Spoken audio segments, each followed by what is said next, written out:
ay rated SPG. Striktong patnubay at gabay ng magulang ang kailangan. Maaaring may masiselang tema, lengguwahe, karahasan, sexual, horror o droga na hindi angkop sa mga bata.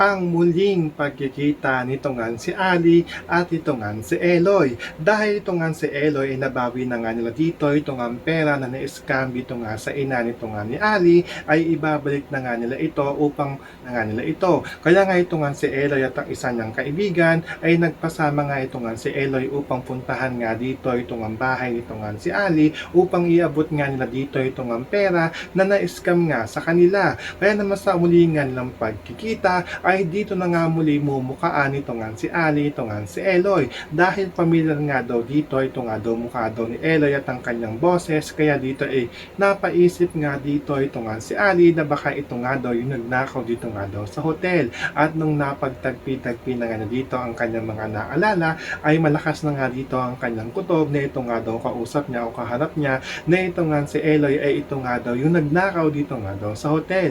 Pero ang pagpapakilala nga dito nito nga ni Eloy ay siya nga dito ito nga daw si Mark. So ito naman si Eloy ay sinasabihan nga dito ito nga si Ali na kung meron nga daw ba siyang matibay na ebidensya na magtuturo na ito nga daw siya ang nagnakaw dito nga daw sa hotel hanggang sa nagkaroon na nga ng tension sa pagitan nga nila at sa paglabas nga ng magulang nito nga ni Eloy at sa paglabas nga ng ina nito nga ni Ali ay dito na nga sasabihin nito nga ni Eloy ang kanyang pakay na iaabot nga nandun na dito ito nga daw pera na na-scam nga daw sa kanila. So pakakaabangan nga natin dito kung magkakaayos na nga ba dito ito nga si Eloy at ito nga si Ali. Yan ang ating mga pakakatutukan at pakakaabangan dito nga lang sa Too Good to Be True.